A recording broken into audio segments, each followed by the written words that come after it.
July 2002, over Germany, the middle of the night. What is it? A Russian plane is taking children on holiday to Spain, but the pilots can't believe what they see heading towards them.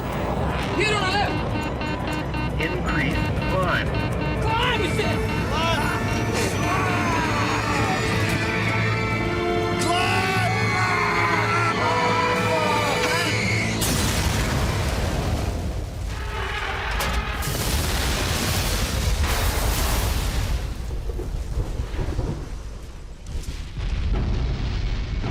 It's among the most poignant air disasters of recent times. How could two planes collide over one of the most closely regulated areas in the world? Bravo Tango Charlie. Faulty technology or human error?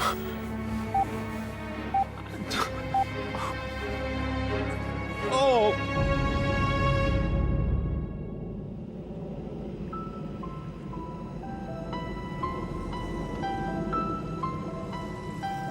June 2002, the city of Ufa in western Russia. Ufa is populated by both Christians and Muslims. This year, its most outstanding teenagers have been chosen to go on a 2-week vacation organized by UNESCO near Barcelona in Spain. They are among the most clever, athletic, or artistic children of Ufa. Kirill Diktaryov is a 14-year-old prodigy. He's been painting since he was 4 years old and has already had 2 public exhibitions. He's halfway through his new work. He was very good at painting. He felt colors. He received good reviews. The trip sounded very exciting. That's why we agreed that Kirill should go to Spain. He just graduated from grade 9. He needed some rest, and it was a good opportunity for a summer holiday.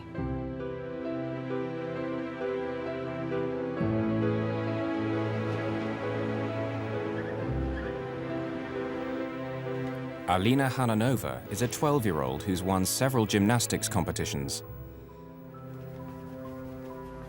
We were very glad for her because, indeed, very smart and very talented children were flying there. All extraordinary children in terms of their personalities. She studied very well, and she got only excellent marks. I remember that she was pleased to go on the trip. She loved getting ready for it. She was so excited. We purchased some clothes and some vacation stuff.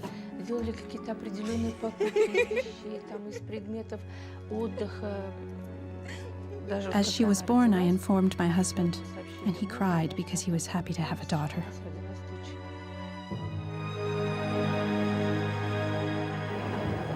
The 46 children from Ufa, accompanied by a few teachers, leave on a train to Moscow.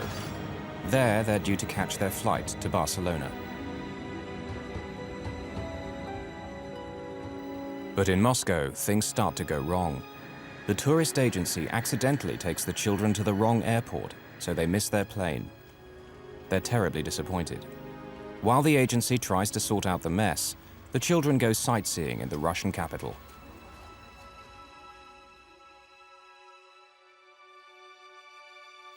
It takes 2 days to charter another jet, but finally they're on their way to Barcelona.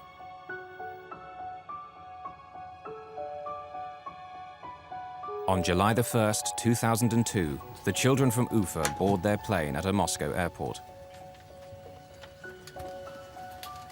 The Kaloyevs are not part of the school group. They're going on a holiday to meet their father, who's an architect, and is finishing a project near Barcelona.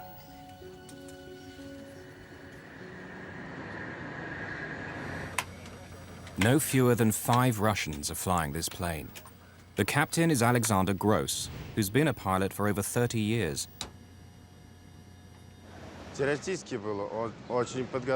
Alexander had a good theoretical knowledge. He was very smart. Today, the first officer is Oleg Grigoriev. But actually, Grigoriev is the airline's chief pilot. On this trip, he'll be evaluating Captain Gross's flying. If you did something wrong, some captains would criticize you very rudely. Others would be very formal and polite.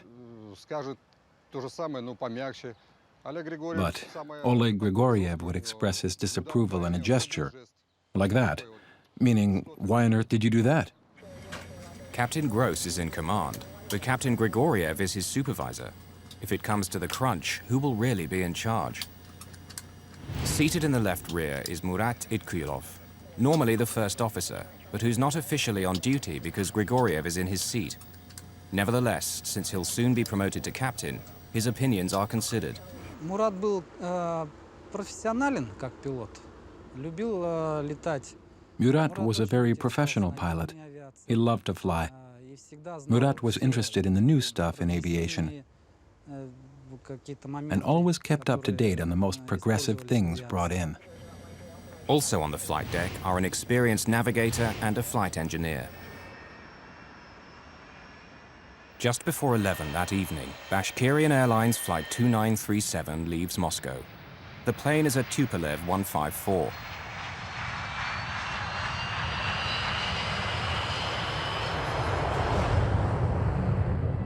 Like most modern aircraft, it carries collision avoidance equipment called TCAS, or Traffic Collision Avoidance System. Descend, descend, descend. TCAS works because all commercial aircraft carry a transponder, which sends a constant stream of radio signals identifying them and saying where they are. TCAS listens in and calculates whether any of the planes is on a collision course. If they are, it will tell the pilot what action to take to avoid collision. Descend, descend. If air traffic control should ever let them down, TCAS will be their last line of defense. Clear of conflict. Hundreds of miles away in Bergamo, Italy, a Boeing 757 is getting underway. It's flying for DHL, the international freight company, and is heading for their European base at Brussels in Belgium. The Russian Tupolev will cross its path over southern Germany.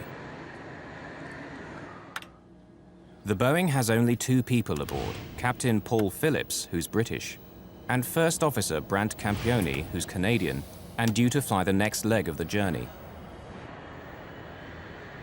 The DHL takes off at 6 minutes past 11 on what will be its last journey.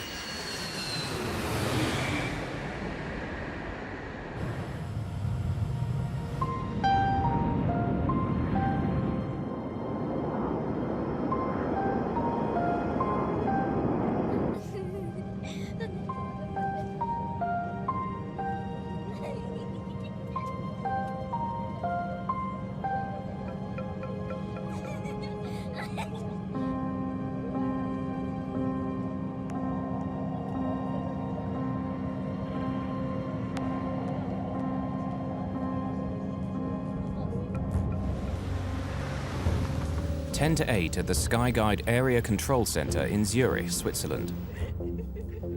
The busy day shift has ended and the night shift is reporting for work. Peter Nielsen is an experienced controller. He's been doing this job for 8 years. The center regulates air traffic in southern Germany as well as northern Switzerland. Tonight, there are only 2 controllers on duty. But the traffic in their sector is light, and Nielsen's colleague decides to take a lengthy break, a common practice at Skyguide. Peter Nielsen is now responsible for all air traffic on 2 radar screens, which sit several feet apart. At 10 past 11, 2 technicians arrive. They inform Peter that Skyguide management has authorized them to carry out maintenance work on the main radar. While they do so, the screens will work much more slowly, and will give no visual 2-minute warning if planes are getting too close to each other. Thai Inter 933, route Trotzigen Allgäu. Bavarian 350, descend flight level 270.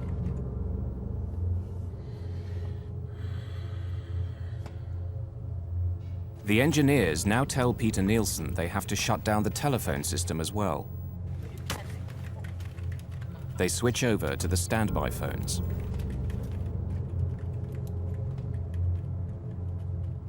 No one realizes it yet, but the seeds of disaster have been sown.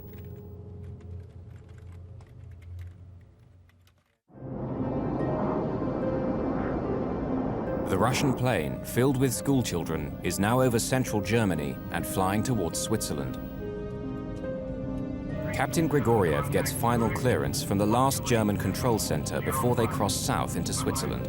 128.05, Bravo Tango Charlie, 2937. Goodbye. The German controller hands over the Russian plane to Skyguide, where Peter Nielsen is at the helm.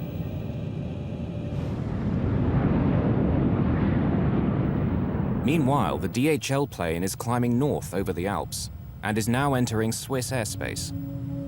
Zurich, radar, good evening. Dilmun 611, I'm climbing flight level 260, direct Obasi.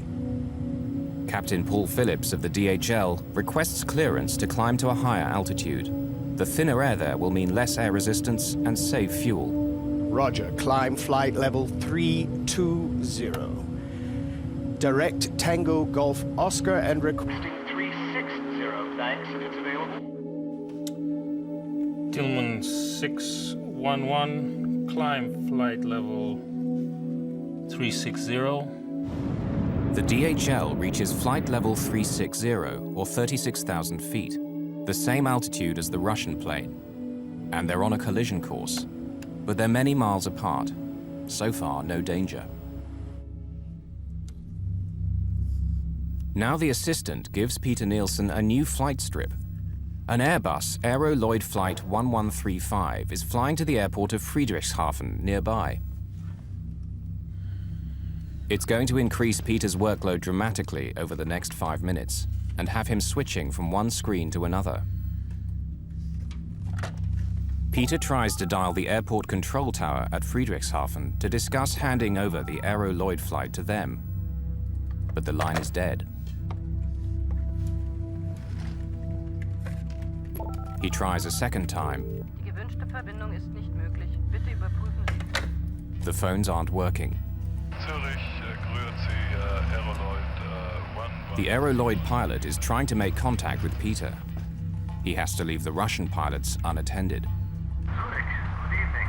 Bravo Tango Charlie. But the Russian pilot is also calling him on the other screen. Aeroloid 1135, roger. Call you back. Station calling. Say again, please. Zurich, good evening. Bravo Tango Charlie, 2937. Level 360. Bravo Tango Charlie 2937, squad 7520. The Aero Lloyd is calling again. Yeah, expect so. Call you back shortly. Now another plane needs him. A Thai Airways flight heading north. Thai into 933. Contact now on Munich 132.140. Goodbye. 140 Thai. Air traffic controllers are used to handling tricky situations. But tonight, Peter's equipment isn't working properly, and he's controlling 2 screens at the same time. Normally, his radar would warn of any impending collision. What he doesn't know is that tonight, it's out of action. Correct. What is your present heading? Present heading is 265. Roger. Right turn, heading 280, vector ILS 24. Right heading 280 to expect ILS 24, Aeroloid 1. Peter wants to get this Aero Lloyd flight off his hands. He tries dialing the public number for the Friedrichshafen control tower for the 3rd time. Bitte überprüfen Sie die Rufnummer. Die gewünschte Verbindung ist...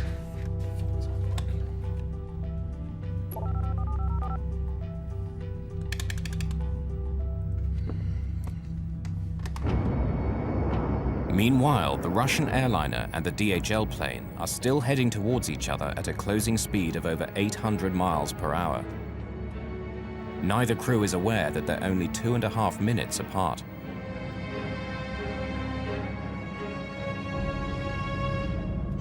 The DHL plane is now approaching the Swiss border with Germany. The Russian Tupolev is heading for exactly the same spot and at the same altitude. Finally, someone at another air traffic control center in Germany spots the danger. Conflict. He grabs the phone to warn Nielsen, but can't get through.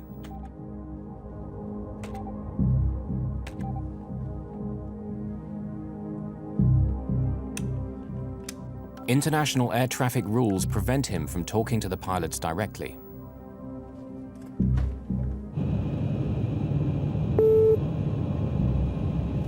Look at that.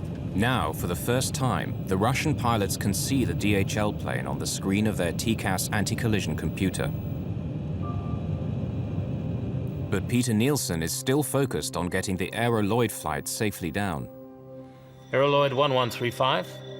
Aeroloid 1135, go ahead, sir. Yeah, I lost my connection to Friedrichshafen Airport.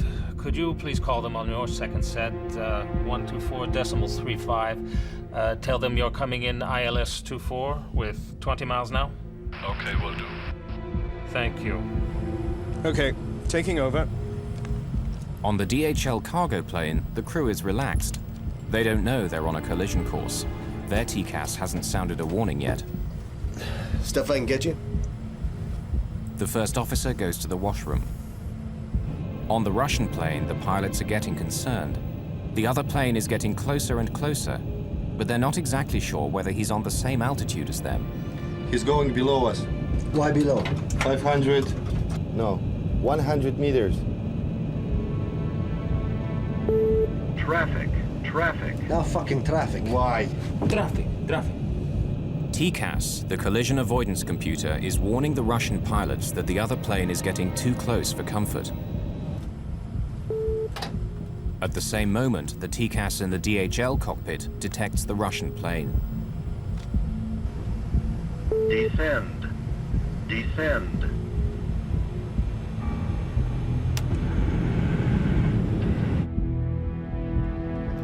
Peter Nielsen finally realizes what's happening.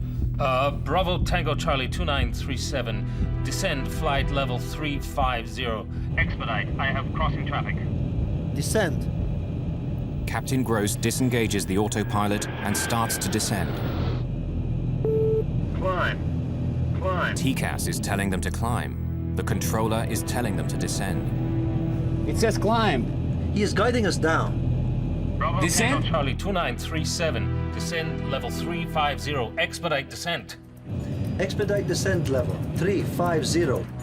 Bravo Tango Charlie 2937. Peter Nielsen thinks he's averted a collision by telling the Russian plane to descend. But what he doesn't know is that the DHL pilots have received a TCAS instruction telling them to descend. Increase! Dilmoon 600, TCAS descent!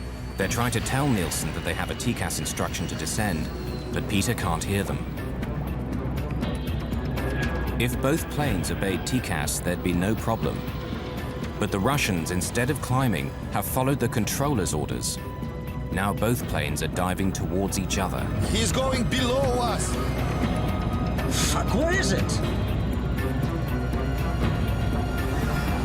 Here on the left!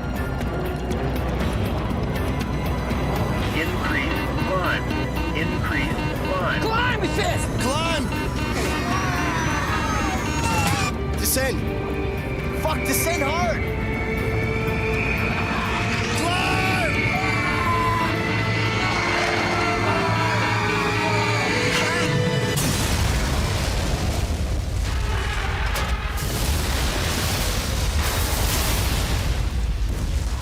The tail of the DHL clips the belly of the Tupolev, tearing it apart.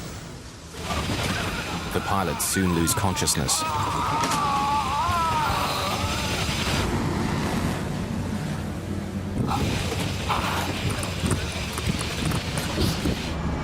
The DHL struggles on for another 2 minutes.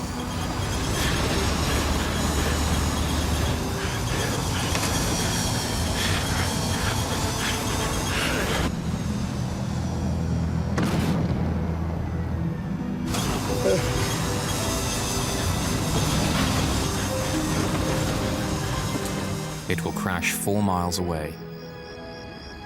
Can we go over to Friedrichshafen? Affirm.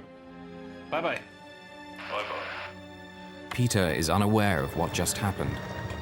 Bravo Tango Charlie 2937.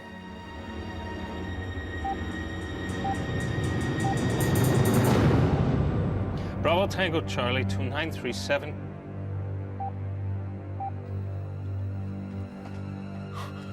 Bravo Tango Charlie. This is the nightmare that every controller hopes will not happen to him. Two of his aircraft colliding, killing scores of people. Oh! Peter Nielsen leaves the control room for the last time, but his story is far from over.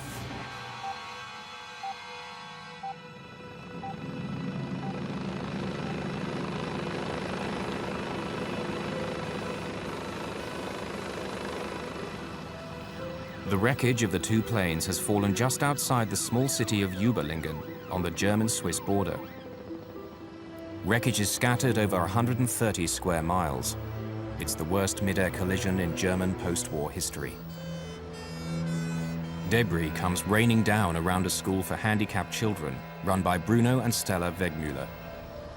The sky was orange, red, flaming, and we saw these pieces falling down and detonations again and again, and we realized it couldn't have been a normal thunderstorm. It was something we had never heard and seen before. It was incredible because there are many, many houses here, and there was nothing on this place. But around our school, we find bodies, children. We very soon also realized that we couldn't do anything, really. We couldn't save anyone, we couldn't help anyone. Today, actually, some people still suffer and see the pictures and have to learn to deal with these pictures. And for other people, it is like a bad dream. The problem was that the bodies and debris were dispersed over a very, very wide area, approximately 40 square kilometers. A corridor 20 kilometers long and 2 kilometers wide. It was the largest police operation in the province of Baden-Württemberg, lasting a week and involving over 6,000 people searching for the bodies. The people were all very sad. They were all in a state of extreme shock, and naturally the rescue team could feel that and empathized with their suffering. The policeman is standing where the DHL crashed. Here you see no more trees. The trees have completely burned down. We assume that the turbines of the Boeing separated first, approximately 700 to 800 meters high before this plane crashed. One landed 300 meters that way, and the other turbine was another 500 meters that way. In this garden lay many of the bodies of the children of Ufa. In this part died 28 children. In this field, there was a child. More over here, in this field, there was a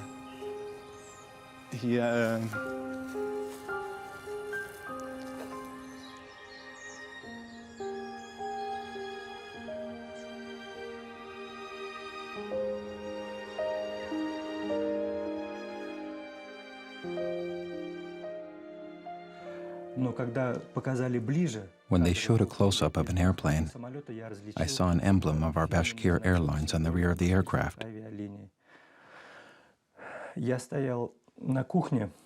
I was in the kitchen. Everybody was still asleep. I nearly fainted. I leaned to the table.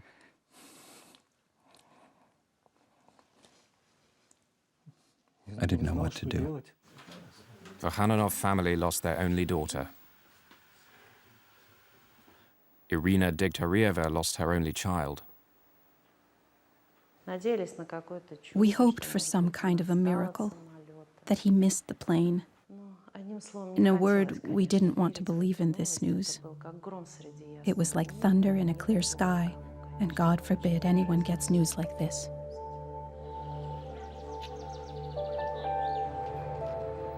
Vitaly Khaloyev, the Russian architect, was awaiting his family in Barcelona. He's one of the first to arrive in Überlingen. Although the relatives are not encouraged to participate in the search, Vitaly cannot help himself.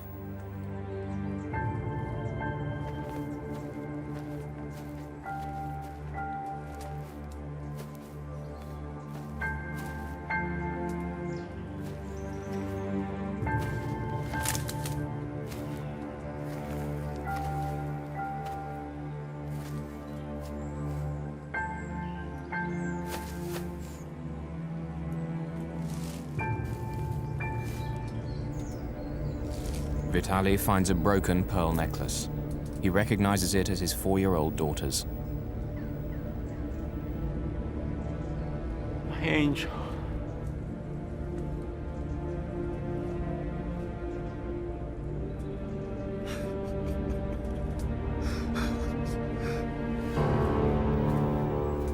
Amazingly, amidst all the carnage, Vitaly finds his daughter's body intact.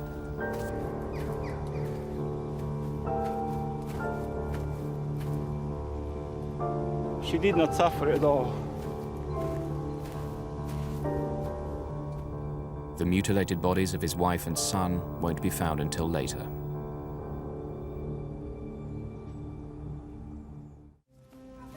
Over 6 days of searching, the rescue workers gather bodies and body parts scattered all over the southern German countryside. By Thursday of that week, 2 days later, the relatives started arriving. They could not all see the bodies we'd found because most of the bodies were badly charred or mutilated. We didn't permit the relatives to view the bodies in that condition.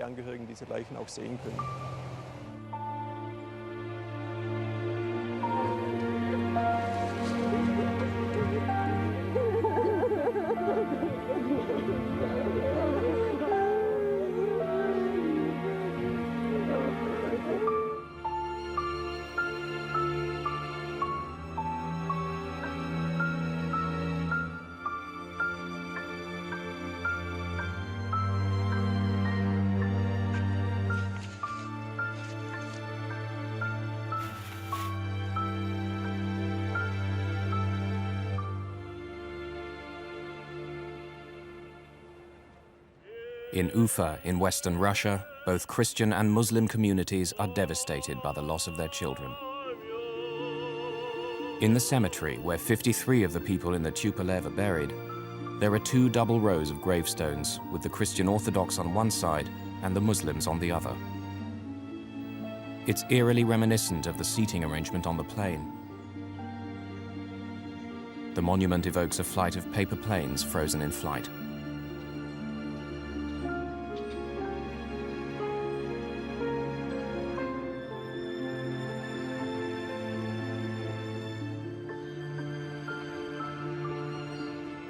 This is Kirill's grave, the young talented artist. And this is Alina's, the 12-year-old gymnast.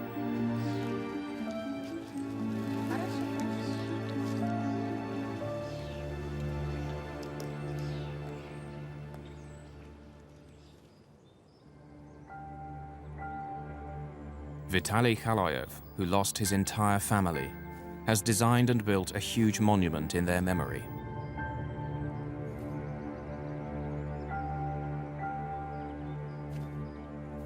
Day and night, he lingers at the cemetery, inconsolable.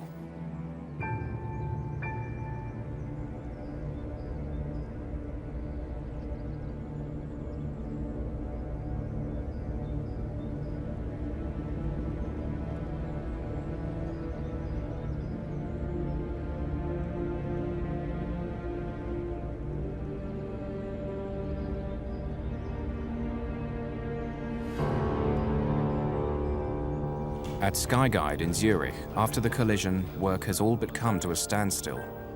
People were in a state of shock.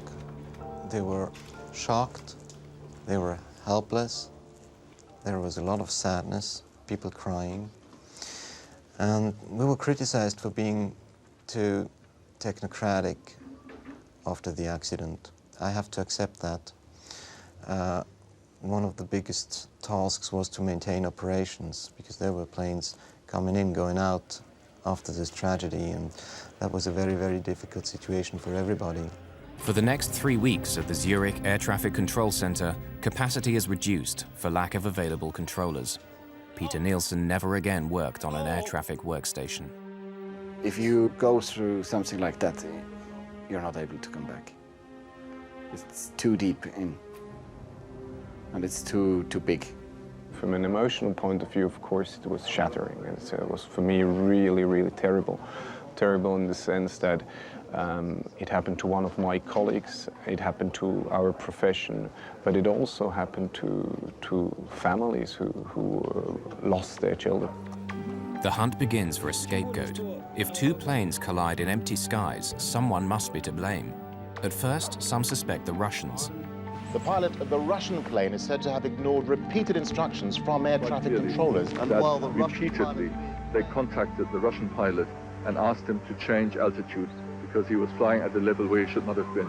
Now, the Russian pilot never responded to those warnings from air traffic control. The Russian pilots, particularly in Soviet times and also now, but to a lesser extent, were extremely well trained. I have no concerns about the training of pilots. They've been trained for almost every operational possibility that could happen. Why did the TCAS device meant to avoid collisions, in this case maybe help cause one? And why didn't the Russian plane descend when first ordered? A language problem? Controller commands are always in English. I knew everybody from that crew. Everybody knew English enough to speak with controller. So who is to blame? The media spotlight now falls on controller Peter Nielsen. He was the man who'd guided the two planes towards each other. They were under his control. He must have caused them to collide. I was as shocked as I could have been with any other name or any other colleague. I was just very sorry for him. The media coverage about the incident very often makes you angry because these statements are taken out of context. You really get the impression they just want to fill the newspaper, they write whatever they get. They go after colleagues, they give them a call at home, they follow you wherever you are. You don't deserve to be the boogeyman for everybody. And that's something which really is still very difficult to accept, that suddenly we are some sort having to take the blame because the others are dead or the others are hiding behind politics, rules and things like this. We started to leave this building by the underground exit, which leads through another building, just not to see anybody. They were asking people on the street in Kloten, people who were not involved at all, just to broadcast something in the evening. And that makes you angry, and you cannot resist it. And what more do we know about this Swiss controller at the center of the investigation? He was chased by the media. He was accused of being a murderer. He's the man, obviously, everyone wants to talk to, but at the moment, the Swiss say he's in no position to talk. And we heard today that the Swiss authorities have opened an investigation to see whether there's enough evidence for charges of manslaughter. The accusation was manslaughter by negligence in 71 cases.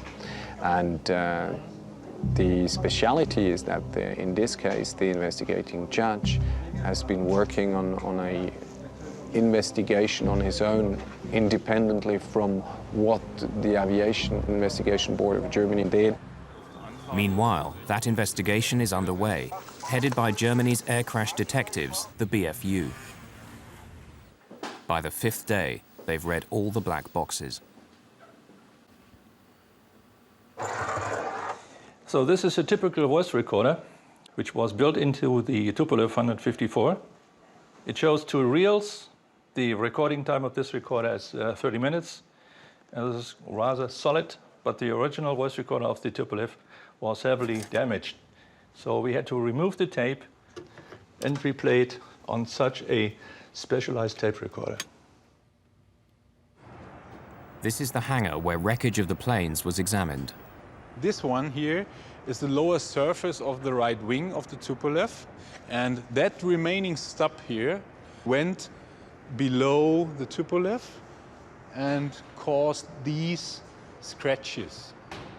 That top part of the vertical tail remained at the accident site on the main wreckage of the Boeing. But could this accident have been avoided? TCAS normally has a safeguard mechanism called a reversal. If an alert is issued and one aircraft crew ignores an instruction, TCAS orders a reversal.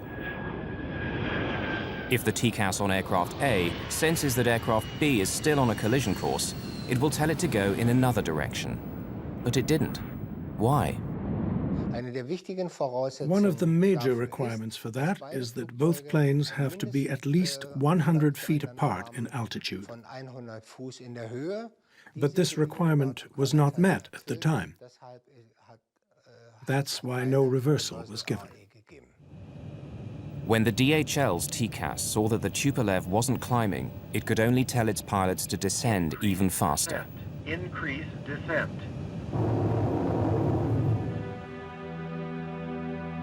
If the reversal had been possible, the children of Ufa might have lived.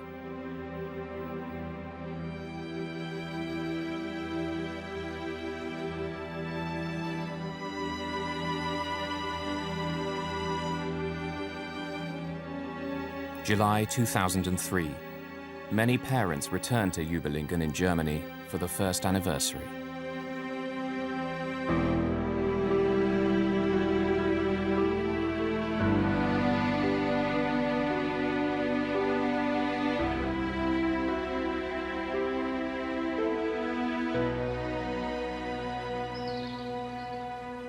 The Germans built a memorial on the site of the tragedy. It's made up of a series of giant silver pearls on a broken necklace.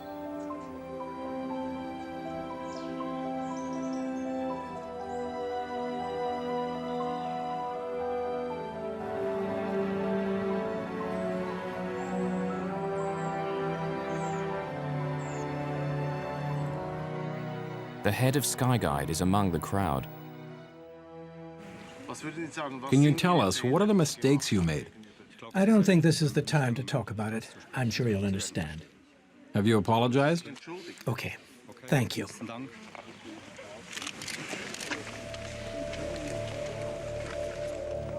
Among the parents is Vitaly Kaloyev. He asks the head of Skyguide which controller was responsible for the accident, but receives no answer. Yes, in fact, the man asked if it is possible to meet the controller, to meet Peter, and the answer was it is not possible. The request passes almost unnoticed, but Vitaly Kaloyev is not satisfied. Descend. Crossing. Meanwhile, as the investigators work, they discover a fog of confusion surrounding TCAS. When it was introduced 20 years previously, there'd been a fatal omission. Descend flight level 350. Expedite. I have No one said what should happen if there was a conflict between what TCAS was saying and what the controller was saying. It says climb. There's no hard and fast rule to guide the pilots. He is guiding us down. Increase descent. Whilst pilots in the West have always been taught to obey TCAS, 600, TCAS, descent. in the rest of the world, it's anyone's guess. We're not accustomed to not trusting controllers. In civil aviation, there were lots of situations when pilots didn't follow instructions of the controller, and that led to plane crashes or other accidents. The mentality of Russians is still very much in the lines of the old Soviet ways, and they're much more inclined to follow instructions than to do what they think may be appropriate. They always reckon that the other guy knows better. The potential for a terrible accident was there, and a year and a half before the Überlingen tragedy, it nearly happened.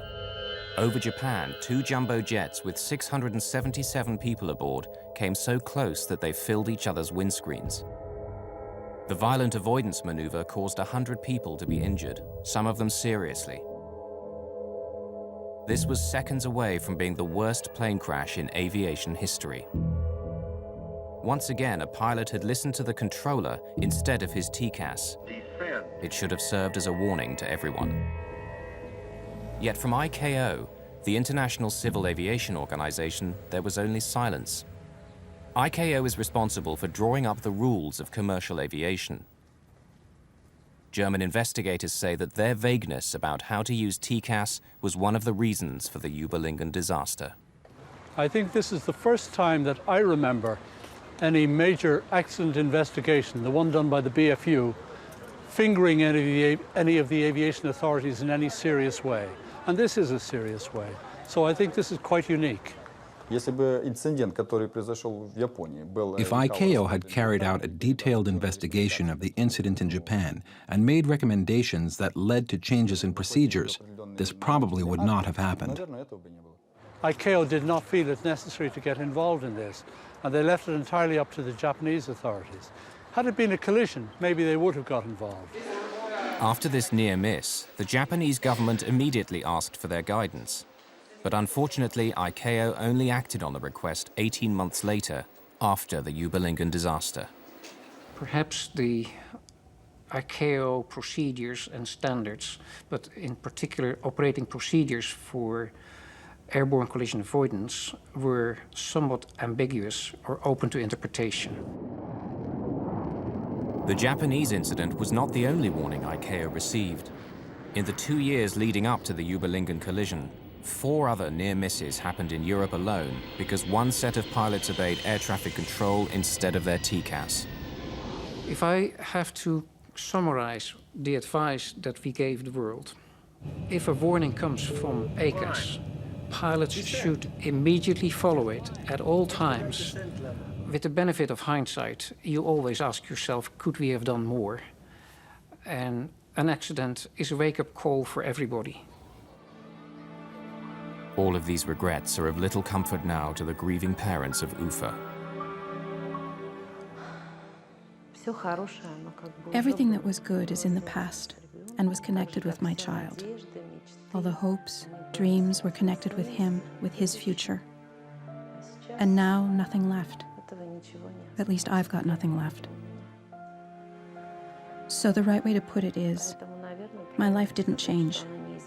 It stopped.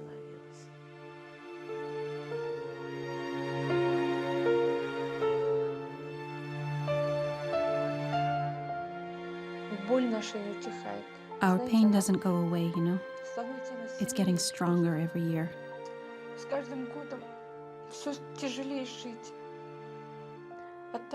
It's getting harder to live. At first, we had a hope that she'd come back, that time would pass and things would fall into right places. And now the hope is gone.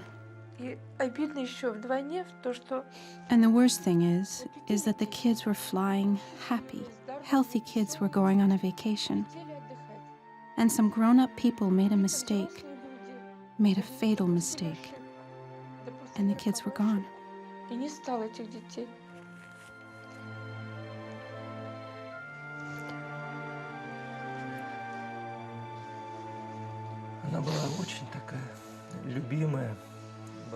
She was loved.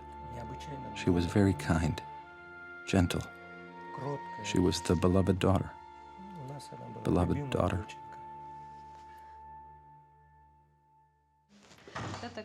This is Kirill's room. Everything in this room is like it was when he was alive. Nothing's changed. After he was killed, there were also 2 exhibitions. One exhibition took place here, in Ufa, while the other one was in Germany, in Überlingen. And that's Kirill's last painting. He was really glad. He planned that he'd finish it when he'd get back. Vitaly Khaloyev, the Russian architect, has lost his entire family, everything. He himself has gone to pieces.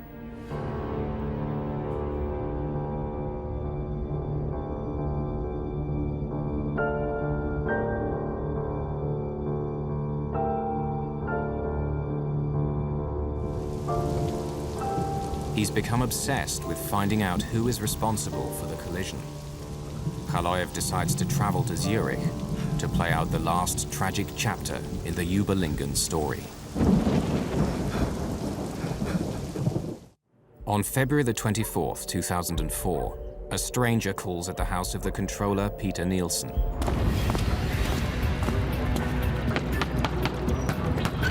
Yeah. Get out of my face. Just go away.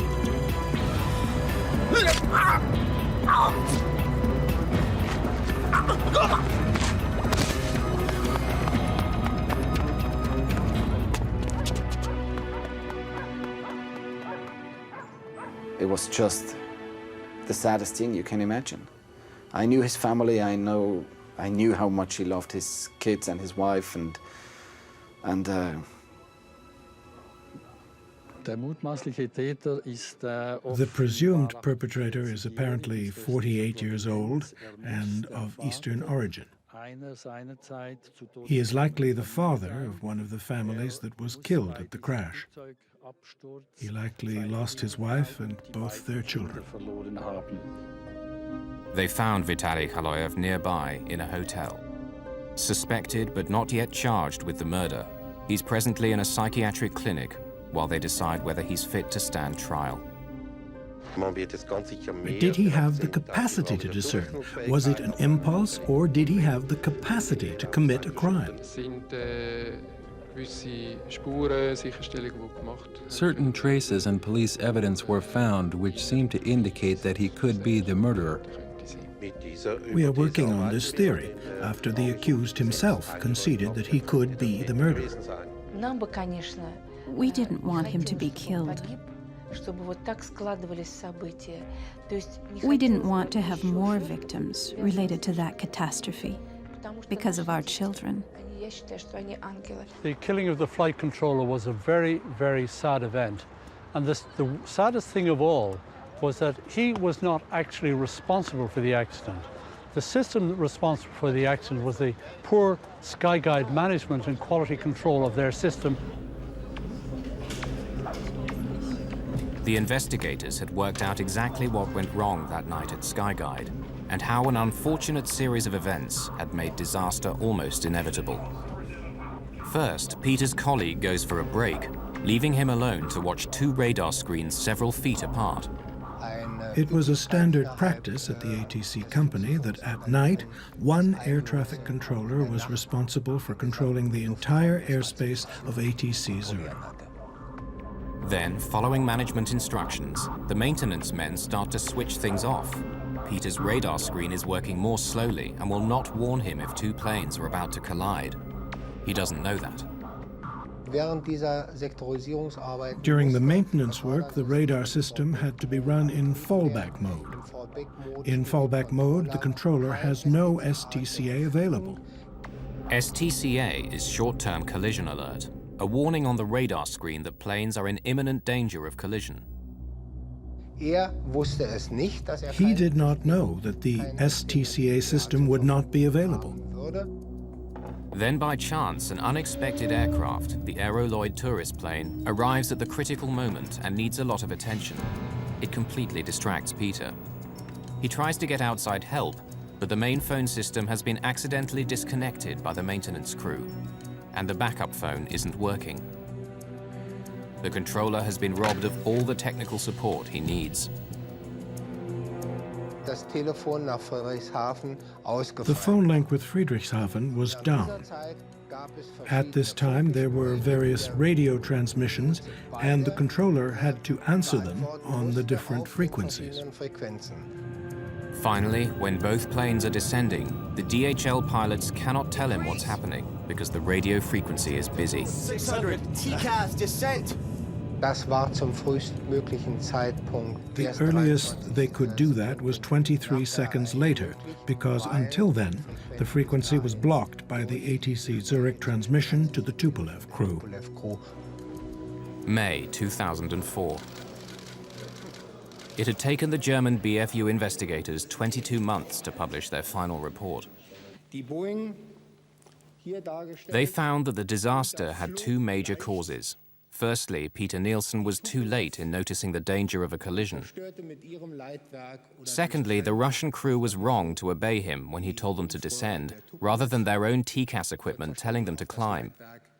But other pilots understand their dilemma. The TCAS commands are spoken in such a dispassionate voice. Descend. Increase descent. Such a matter-of-fact type of voice. And then there's the voice of the air traffic controller's urgent command. Descend immediately. Leave this altitude immediately. Go to another altitude at once. So, whichever voice sounded more urgent was the one the crew obeyed.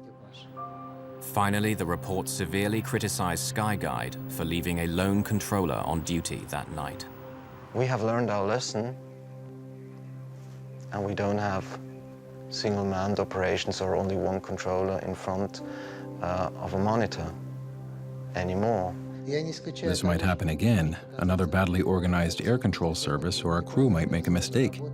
You're guilty or not guilty. That's not the meaning of a final report. The meaning of a final report is facts. What has happened? Why did it happen? What are the lessons to be learned? Safety requirements.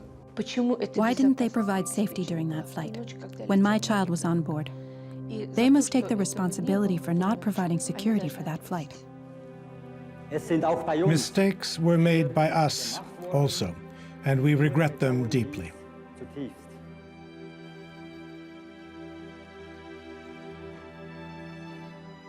We acknowledge our responsibility as set out in the BFU report, and we ask the families of the victims for forgiveness. At Skyguide in Zurich, a rose now sits in a vase in memory of Peter Nielsen and the tragedy of Überlingen.